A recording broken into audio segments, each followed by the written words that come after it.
Do you need to raise your standards? That's what we're going to talk about on this episode of One-Derful Life.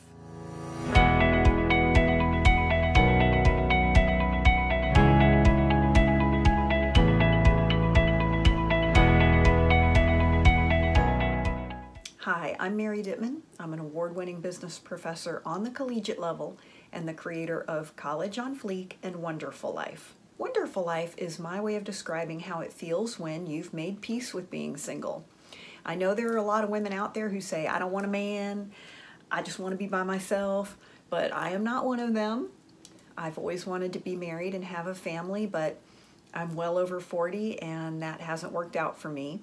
And for a long time, that was really a source of sadness for me because part of my definition of a fulfilled life is being a wife and a mother.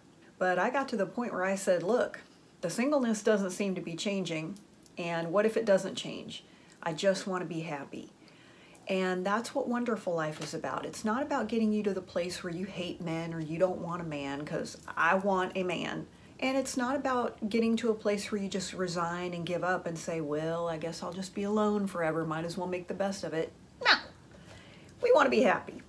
And that's what One-Derful Life is about. It's about being happy and content in your life, because that's the type of thing that will attract your Mr. Right. But girl, even if he never shows up, you're happy anyway. All right, now look, most of us think we're special, okay? Most women believe that, like, well, I'm special, I'm unique, and I'm different from other women. But I'm going to shatter your bubble because you may not be. And I can only feed you this meal because I've had to eat it. And I had to learn the hard way that I was not as special as I thought. And there's basically, for this discussion, I could put women in one of two categories. There's basic, and then there's special. So basic is you're really just like every other woman. And special is you really are unique in a good way. Now, a lot of times, we will say to our girlfriends, or even to men, we'll say, well, I'm not going to do this, or I won't tolerate that, or I'm not going to deal with disrespect. But then when we're with somebody that we really like, we'll start walking those statements back, and we will start tolerating things. And the reason is usually because we want a relationship and we don't want other people to be mad at us. And the other thing is, I think as women, a lot of times we're afraid that we're going to be labeled high maintenance or difficult. But the reason that you want to have high standards is because high standards move you out of basic and into special. And I'm going to tell you, the only men I've ever known who complain about a woman with high standards are the men who are not able to deliver on high standards. All right, now, when I say high standards, I don't mean impossible. Okay, so here's a high standard. You only accept dates with advance notice. Impossible would be you only go out to a 5-star restaurant. Here's a high standard. He says he's going to call you. You don't hear from him for 3 or 4 weeks. So when he does eventually call, you don't answer.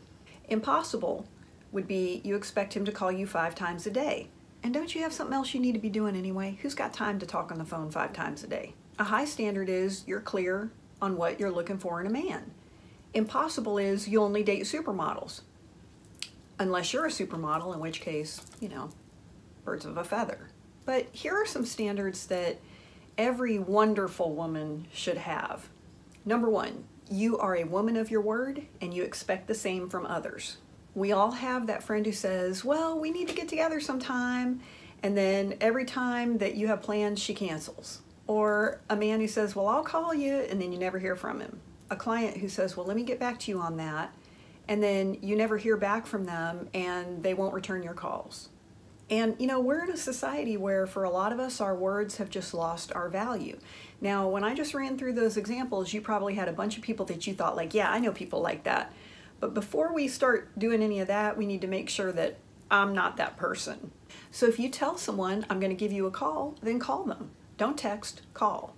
If you tell someone at work that you'll find out and get back to them, then find out and get back to them. Like immediately. If you RSVP to an event, then attend. Unless you really have a legitimate reason to not go, and Netflix is not a legitimate reason. One of my mentors taught me that when someone says, oh, we should get lunch sometime, pull out your calendar and go, great, how about Wednesday? Because a lot of times people toss stuff out like that. We should get together sometime. We should go do something sometime. And so if you want to really see if someone's serious, go ahead and pull out your calendar and say, great, I could do it next week. What's good for you? Standard number 2, you're clear on what you want and you don't accept less than that. If you want a partner who has a successful, stable career, then don't go on dates with guys who are between jobs. If chemistry is important to you, don't date a man that you're not attracted to.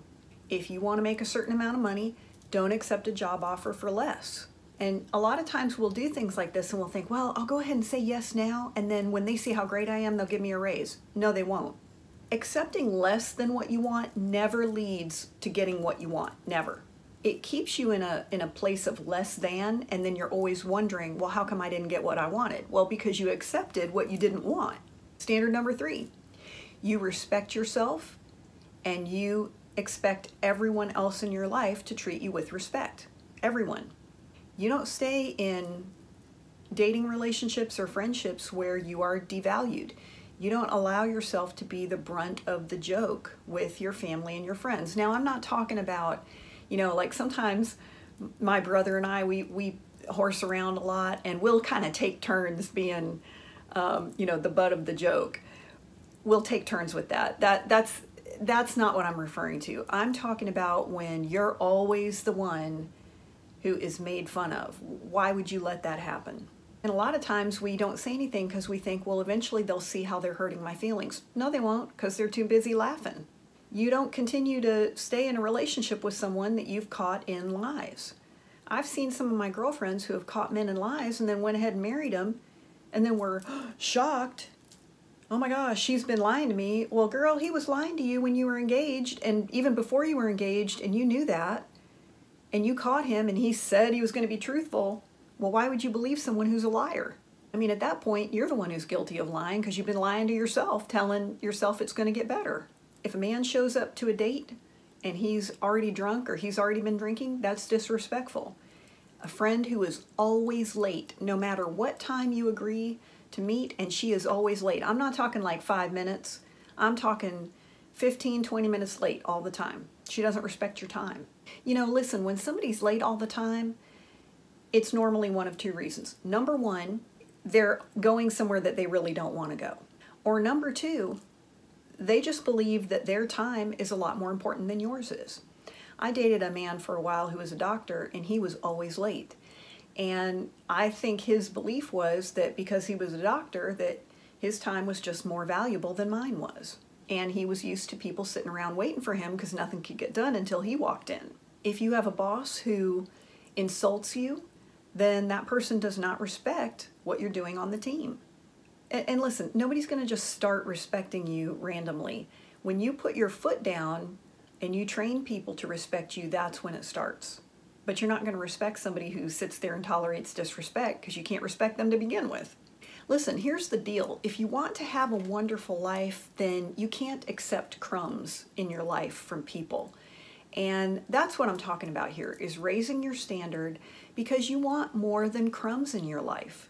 Now, when you raise your standards, you might lose some people in your life. That's okay though, because your life is going to get better and some of those crummy people are going to fade away. Self-confidence and respecting yourself is not something that you get from other people. A lot of times we think, well, when they start treating me right, then that'll be good. No, you have to start with yourself. Those things come from you. And once you start developing that muscle, then other people will see to treat you differently. That's how you move from basic to special. Now, it's really hard to raise your standards when you're suffering from a broken heart because you're vulnerable. And if that's your situation, you might want to check out our ABCs of Healing. It's a free video where I show you how to recover from heartbreak. And so if you go to bit.ly/ABCs of Healing, we'll get that to you right away. A wonderful life is a dialogue, not a monologue, and we want to hear from you. I want to know, what do you think about your standards? Do you need to raise them? Put that in the comments and let us know how you feel. As always, you can connect with us at wonderfullife.com. We post a new blog there every Friday. You can also check out episodes of this show and our podcast. You might want to sign up for our newsletter. We have lots of cute merchandise for you to check out. And thanks for watching, and we'll see you next time right here on One-Derful Life.